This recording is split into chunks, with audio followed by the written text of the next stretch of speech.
is a presentation of Fox Sports. Daytona will always be the place to be in NASCAR. Its high banks and luxurious prizes, along with its historic Daytona 500, make it earn its name of the world's center of racing. Tonight, it's the start of Speed Weeks on Fox.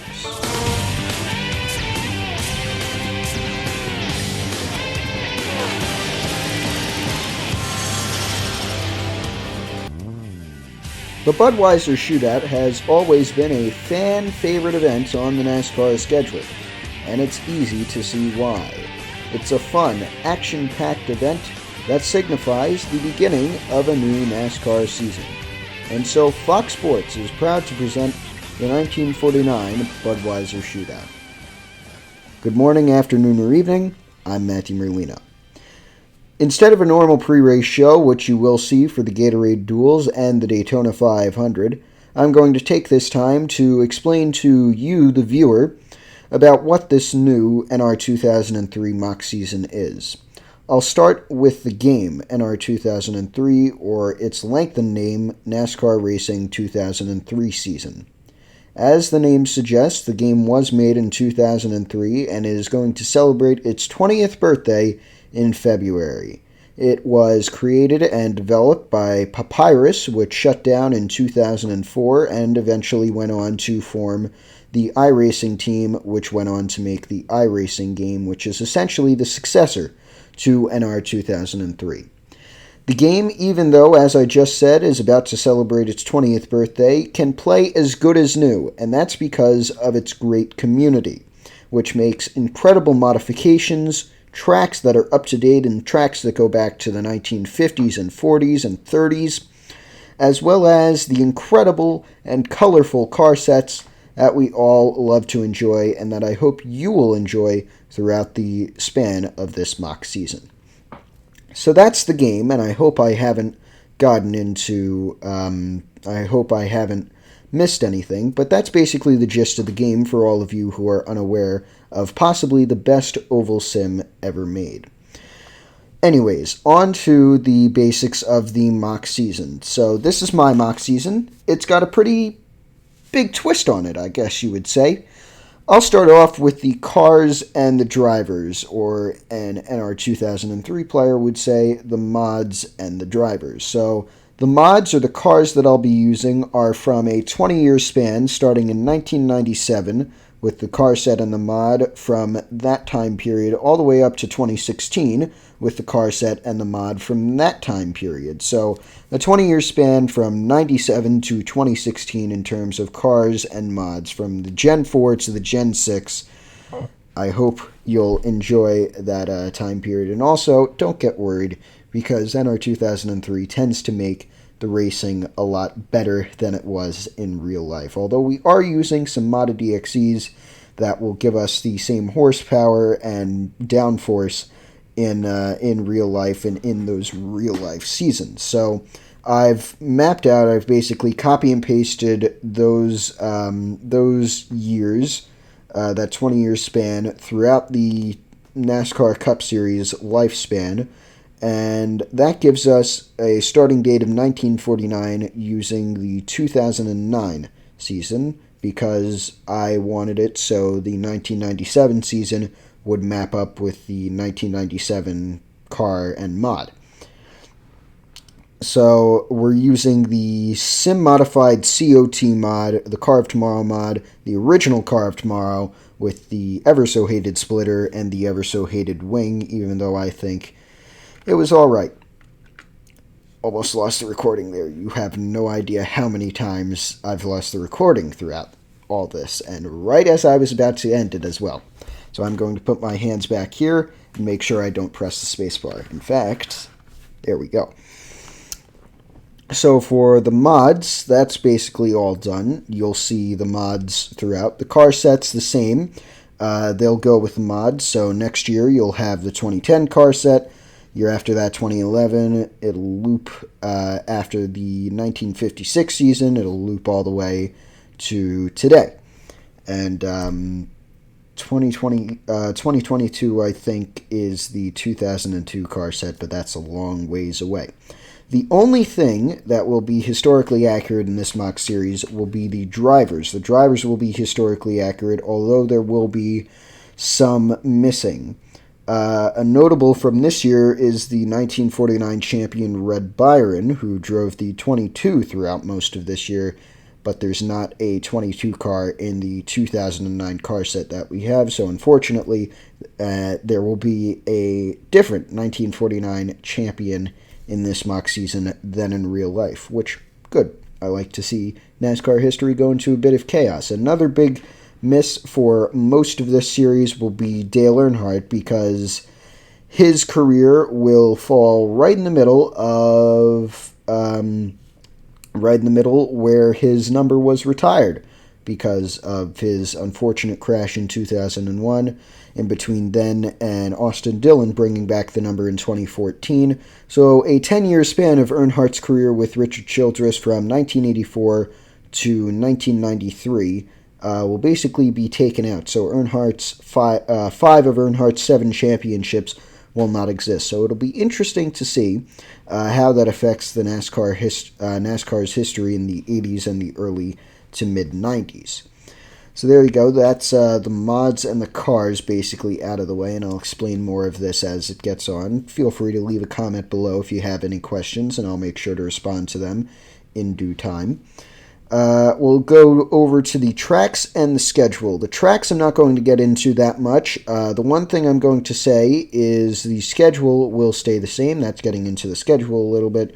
So the tracks will all stay the same, but what I'm going to do is for a track like Daytona, for example, which we're racing on today, I'm using the 2008 version, not because it's the closest to the year of the car set that I'm using, just because I randomized it. So I put all the Daytona tracks from 1998 when it first got lights all the way up to today, the last version in 2020. I put it into a wheel, spun it around, and it landed on 2008, so that's what I'm going to be using. And that's what I've done for every track here with multiple tracks, just to put some fun in it, because why not? We need a little bit of fun these days. So that's the tracks. The schedule will stay the same throughout the entire span of this mock series, and the Cup Series schedule is the only one I'm going to get into, because for 2 reasons. Number 1, it's easy to explain.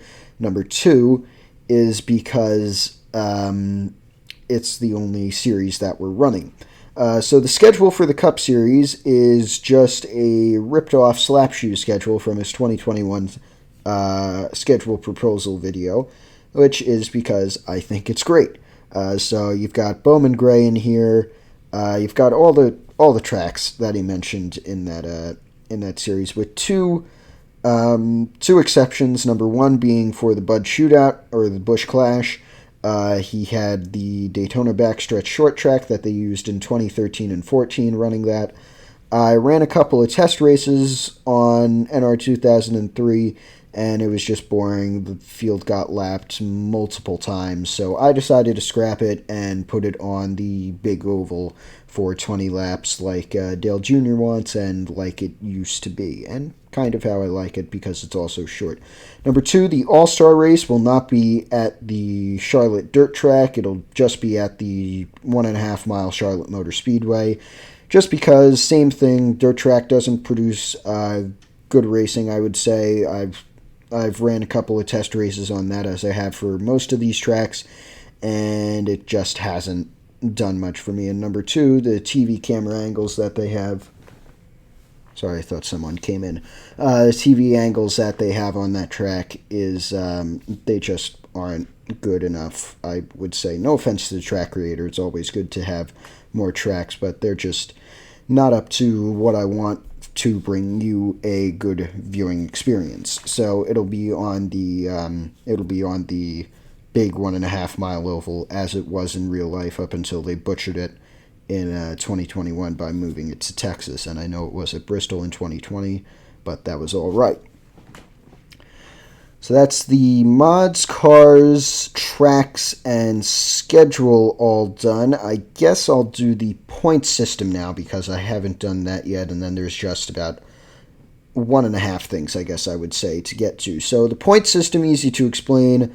Unfortunately, I'm using the 2016 chase system, the playoff, or the chase with the bracket system.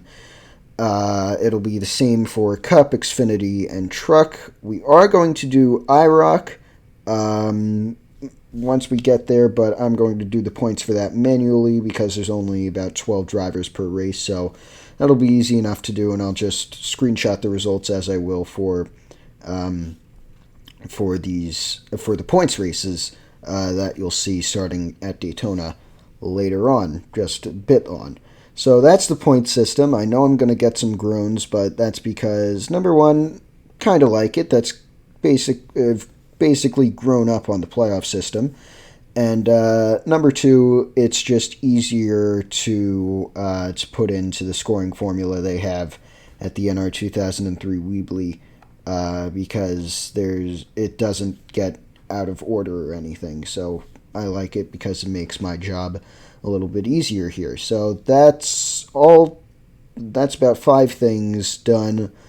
2 more things we have to talk about. One minor and one that's pretty big, I guess I would say. The minor thing is just the TV presentation. I'm using 2002 and 2003, meaning it'll be Fox and FX through the first 18 races, or race 2 through 19, depending on what year it is.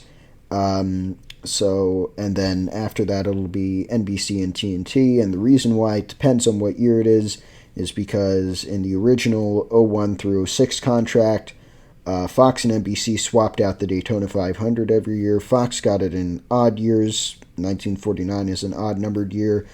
NBC and TNT got it in the even-numbered years. So there you go. And then Fox, and then they switched off the summer Daytona race, which is back on the 4th of July, at least in the schedule. It won't be exactly on the 4th of July when that video is released, unless I take a long time, just about a year, to get through half of the season, which, knowing me, is definitely possible. So that's the TV all out of the way. The big thing is that besides for the exhibition and the crown jewel races, meaning besides for Bud Shootout, duels, which I kept at 60 laps instead of 50, Daytona 500, and the corresponding races, the companion races, the sport races, same, and the Coke 600, and the Southern 500, other than those, and the All-Star Open and race, other than those 6 or 7 races, every race on the Cup schedule has been shortened down by about 200 miles because, number one, it just makes the races shorter, makes my life a lot easier, and I think it'll make your viewing time a lot easier. You don't have to sit here for 3 hours watching the entire race. And number two, because I think it's a viable option for NASCAR to do in the real world, because it will help keep the races shorter, as I said, and it'll help keep more people in. So that's basically it for the mock series, so I hope you enjoy it. I know it took up a lot of time in the pre-race, although there wasn't much to talk about, I guess you would say. And other than that, we're at Daytona. 20 laps, Bud Shootout, starts off the year. It's an exhibition race just for money. And let's go to the starting grid. See you there. So here's the starting grid then for the inaugural Budweiser Shootout. The grid selected by random draw on Friday night, just after the first practice for this race. On the pole, of course by random draw, the number 47 Toyota of Fonty Flock. Alongside him in that black number 41, another Toyota, Curtis Turner. Row number 2 sees the number 16, the highest starting Ford of Bill Snowden. Alongside him, another Flock, this time Bob Flock, driving the number 7 Toyota. In row number 3, we have the number 5, Ray Erickson in the Chevrolet Impala. Alongside him is the number 55, Glenn Dunaway in the Napa Toyota. In row number 4, we have the number 71, Sarah Christian, the only female driver in the field in her Chevy Impala. And alongside her is the number 42, Lee Petty, in his Target number 42 Chevrolet Impala as well. And rounding out the grid in this 10-car field, the number 19 is Clyde Minter, driving that Stanley Tools Ford. And the number 44, Bill Blair, driving the Valvoline Dodge. Now let's go down and get the command for the Budweiser Shootout. Drivers, start your engines!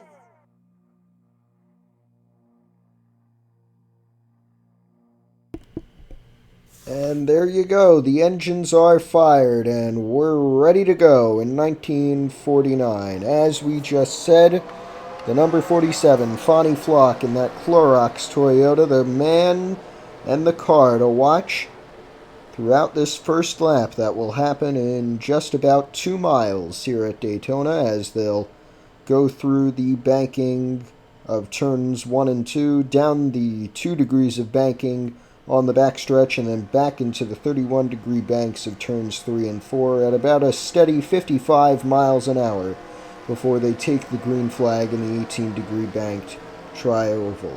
This race, although in real life it's been 20 laps, 70 laps, 75 laps, 35 laps on the road course, and just recently 150 laps at the LA Coliseum.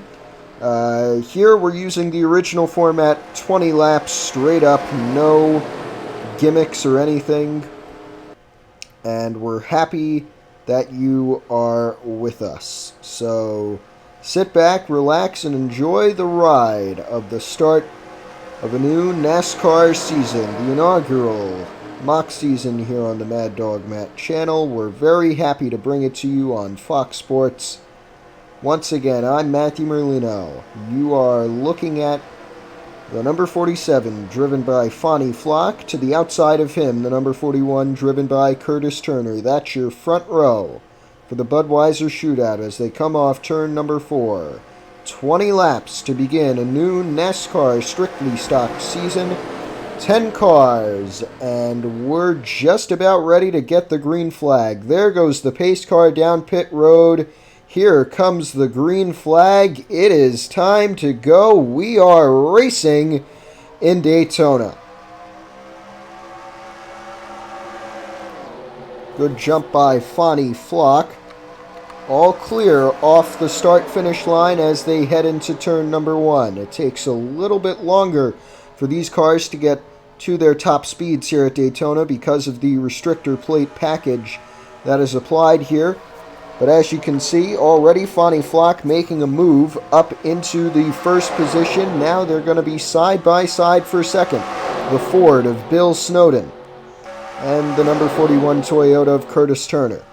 As they head down the backstretch, already some 3-wide action heading into turn 3, the first high-speed corner on this track, as Sarah Christian on the inside makes it 3-wide with Ray Erickson and soon to be Curtis Turner, I believe. As they come off turn number 4, it looks like it's going to be Fonnie Flock leading the first lap of this Budweiser Shootout. No points, so it doesn't exactly matter, but still, always good to lead the first lap of a new season. We are following Bill Snowden in that number 16 car. He's side by side with Curtis Turner for second. Behind him, they're 3-wide, and here comes Sarah Christian on the inside with help from Lee Petty, who started on the same row as her. Whoa, they're very close in the middle. The 41 and 16 might have touched there as they head down the backstretch once again. You're watching the number 41 of Curtis Turner now to the inside with the 16 Bill Snowden, and they are 3-wide behind these two as they have been for most, if not all, of this second lap here. 5 miles already complete at Daytona. Fonnie Flock has led both of the 2 laps of 20 here. And this is kind of like the 2-minute warning of a football game as Sarah Christian makes 2 rows of 3-wide with Lee Petty there and Bill Blair also in the 44 trying to help. As you can see, the number 19 Clyde Minter falling a little back. You cannot lose the draft here, or else your race will basically be over. As Sarah Christian on the inside with a huge run from Lee Petty and Bill Blair might challenge, and here she goes for the lead. After just 3 laps, Sarah Christian in the number 71 Chevrolet becomes the first Chevrolet to lead this season and the first woman to lead this season. Lee Petty down to the inside now as he makes it side by side with the number 71 Chevy against Chevy. A Dodge helping the inside lane. A Toyota helping the outside lane. As here comes Blair to the inside in his Dodge. Might run 3 wide as now a middle lane is opened up with the 16 and 55 it looks like.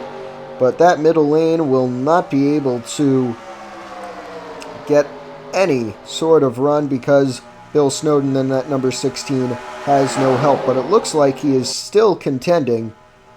He's fallen back a bit as the 44, Bill Blair, takes the lead heading on to lap number 5. At the end of this lap, we'll already be a quarter way through this race.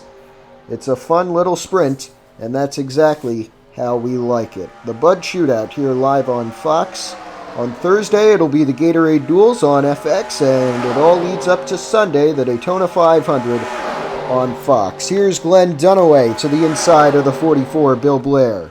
The 5 looks like it might be bouncing around in the middle. That will definitely not help it in terms of trying to get more position, but I guess at least he's still pointed the same way as the other competitors. Now, to complete 25%, a quarter's distance, it'll be Glenn Dunaway leading, but here's Bob Flock on the inside. He'll try and take the lead with help from Bill Snowden. Toyota and a Ford on the inside. Toyota and a Dodge on the outside as they go 3 wide for the 3rd position. Here's Curtis Turner in that black number 41 Toyota. You're watching the number 7 Camping World Toyota of Bob Flock, who leads the field after about 5.5 laps of the Budweiser Shootout at Daytona.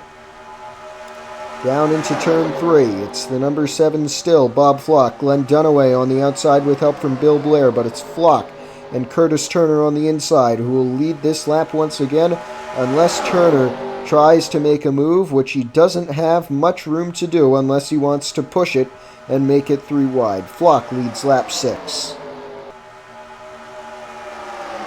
Already the speeds in the high 170s, as you can see up in the top left corner of your screen. Down into turn number 2 now. 3 wide, 2 lanes, maybe 3 rows of 3 wide action.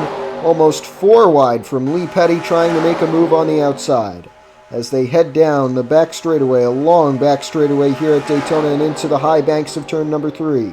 As we said, 31-degree banking here at Daytona. Here's Curtis Turner in the 41. He's going to make a move to the inside after helping Flock around the track. And we've got a car spinning. 2 cars spinning. The 16 of Bill Snowden. They're racing back to the line. Who gets there first? It's going to be Bob Flock by just 0.02 of a second. But after 7 laps already, the first caution of the Budweiser Shootout involving Bill Snowden and another car. It might have been Sarah Christian. I believe it is. And we'll get the replay for you in just a bit. So here you are, looking up top at Bill Snowden as they get 4 wide. No more room for him to go. The 5 gets into him. He forces the 16 into the 44. 16 has nowhere to go except into the outside wall. The 71 and the 42 get a little piece of it as well. But the number 16, Bill Snowden, going for a ride into the infield grass and into the wall in the Budweiser Shootout early on. We'll take a break for the caution, and then we'll be right back after this for the green flag. See you then. We'll be going back green in the Budweiser Shootout in just about a lap here. With 9 laps to go, the leader will be Bob Flock. In second, it will be Curtis Turner. Third will be Glenn Dunaway. Fourth, Ray Erickson, and well, that's your top 4. So 9 laps will be left in the Budweiser Shootout. If we get another caution with about 3 or 2 laps to go, the race will end under caution here. And so there will only be 9 cars on the restart because under caution, and you should see this right now after just about the first lap, maybe the second lap of the yellow flag period. It was the pole sitter, the number 47 Toyota of Fonty Flock, who broke a camshaft, it seems, according to our pit reporters, and pulled into the pits and retired from the race. You'll see it on the top left of your screen in our scoring graphic once we bring that back when we go green. And so only 9 cars will stay to contest the rest of the Budweiser Shootout unless there's another incident, another big incident. There you see the skid marks from the number 16 Bill Snowden. Pace car is about to come into pit lane. We're ready to go racing after what seemed like a halftime break here in the Bud Shootout. There goes the pace car into pit road. Bob Flock has control of the fields, and he's going to take the green flag right now.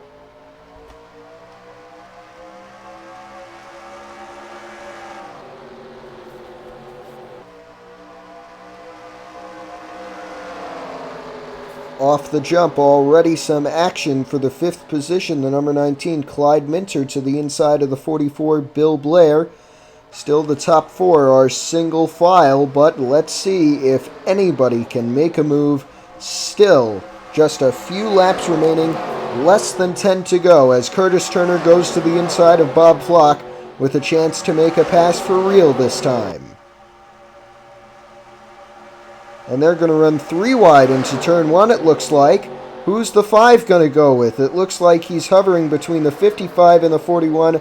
Finally, he ducks to the inside of the 55, and it's going to be Curtis Turner with Ray Erickson right behind him, a Toyota, with a Chevy helping him behind, leading our first lap back green. Just 8 to go now in the Budweiser Shootout. Full speed ahead once again. Curtis Turner in the black number 41. Here comes Erickson to the inside. He might have moved him. We'll have to take a look at that after the race, but down the back stretch they go. Ray Erickson and Curtis Turner, they're side by side for the race lead, just 8 laps away from one of them, or maybe somebody else from the pack going to victory lane. Erickson on the inside, losing ground, but here comes Sarah Christian up to help him. Chevys working together on the inside line. They've got Bob Flock and the Toyota right behind them both. And we have 7 laps to go at the Bud Shootout. Turner almost turned straight in to the splitter of the number 5 car. That could have caused a huge crash that might have taken out almost the entire field. You can see 2 cars in the back off the pace. The 16 and the 44, they were both involved in an incident that brought out the first and what we hope to be only yellow of the day, that you just saw moments ago here on Fox. Out front, it's Curtis Turner. No competition so far. Side by side for second is the number 5, Ray Erickson, and the number 42, Lee Petty. 6 laps to go. We'll be 75% through of this race. At the conclusion of this lap, we'll also have 5 laps to go. They are 2 by 3. As the 41 paces the small pack here at Daytona.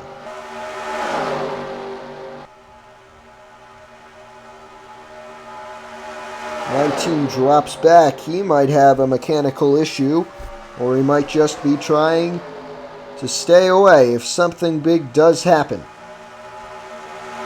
That's not exactly a good strategy when now there's just 5 laps to go in the Budweiser Shootout. The top 7 all within 5/10 of each other, all within half a second of each other. At the line last time with 5 to go. Curtis Turner in that number 41 Toyota, the almost jet black car, out front at the line by just 1/10 of a second, as down the backstretch at almost 190 miles an hour, over 190 miles an hour. Into turns 3 and 4, coming off of 4. They're side by side for the 2nd and 4th positions. The rest are all trying to gear up for a charge on Curtis Turner, but do they have enough? It looks like the outside lean might, as Lee Petty goes by Ray Erickson for the 2nd position. Now it's a 2-car tango as here comes Petty to the inside for the lead in the Bud Shootout with just 4 laps to go. Down the back, it's going to be Petty over Curtis Turner. They're side by side, but if Petty has some help, it should be easy for him. Here comes Glenn Dunaway in the 55 to help Lee Petty. And you'd think Dunaway would stick with Turner as their Toyota partners, but it seems Dunaway wanted the position more than he wanted some extra brand points. 3 laps to go. As here comes Glenn Dunaway with help from the number 5. The 5 might go high. It'll be Chevy versus Toyota. And yes, it will. The Toyota's on the inside, Chevy's on the outside. Outside lane losing a lot as the Chevy of Sarah Christian comes with the Toyotas on the inside line. Here comes Bob Flock on Glenn Dunaway with a shot at the lead. They're side by side down the back. Into turn 3. Flock with the move. He's on the inside. He's got help. Turner's back in the mix. He's only a car back of the leaders. Coming to 2 laps to go. Who will lead? It's going to be Bob Flock. Just 5 miles remain at Daytona for the Budweiser Shootout. And it looks like they're running 3 wide. They're running 3 wide for the 3rd position. 1st and 2nd are running side by side for the lead. Ray Erickson is on the high side, not letting up from Lee Petty's rear bumper. Down the back. Coming to the white, it'll mean 2.5 miles to go and 1 lap to go in the Budweiser Shootout. It looks like Dunaway has the lead for now, but coming to the white, Flock with the charge.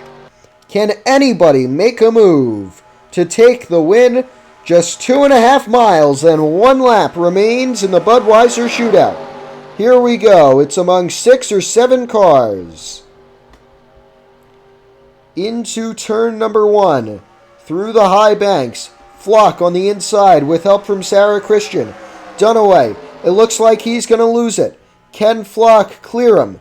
Doesn't look like it. The Toyotas are going to run side by side. DW said in 2008, a Toyota drag race. That's exactly what we have here into turn number 3.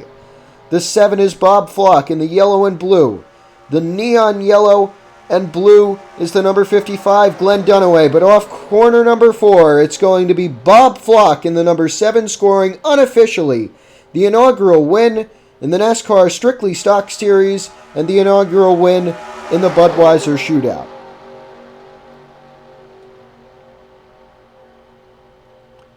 As they run 3 wide behind him for every other position, it has been settled. This man, the number 7, Bob Flock, is the race winner.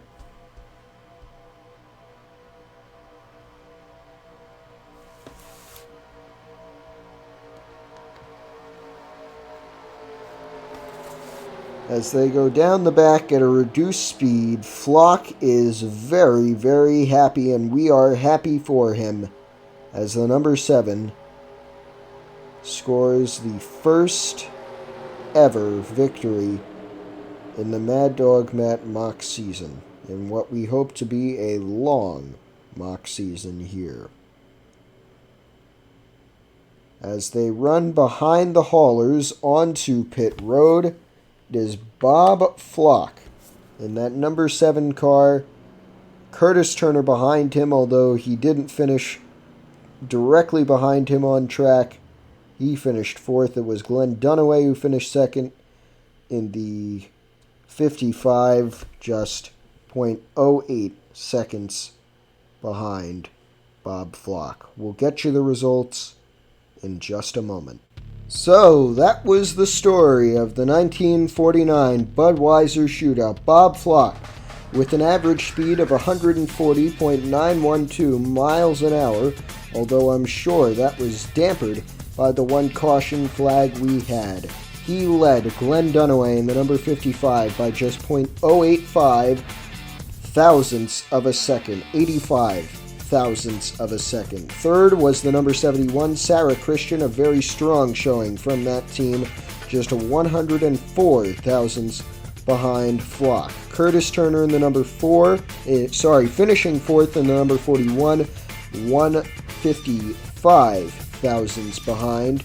Lee Petty finishing 5th in the number 42, 173 thousandths behind. Ray Erickson finishing 6th in the number 5, just 0.241 behind. Clyde Minter in the number finishing 7th in the number 19. I've done that twice today, thank you.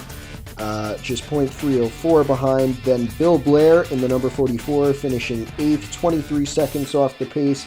And the number 16, Bill Snowden, finishing 9th, 29 seconds off the pace. Both of them were involved in that one and only incident that brought out the yellow flag. Finishing 10th, not even making it to the final lap, Fonty Flock, the pole sitter driving the number 47, who exited at around lap 10 with a camshaft issue. So that's about it for the Budweiser Shootout. We'll have the Gatorade Dual 150s, 60 laps in 2 races around this 2.5-mile superspeedway to set the grid for the Daytona 500. That'll be coming up on Thursday on FX, and then it all leads up. Sunday will be on Fox for the Daytona 500. Thank you for watching this Saturday night shootout, the Budweiser Shootout, the inaugural event of the NASCAR Strictly Stock Tour, and the inaugural of what we hope to be an incredible mock series. Thank you all for watching once again. I am Matthew Merlino, and I will see you next time. Thank you for watching. This has been a presentation of NASCAR and Fox Sports.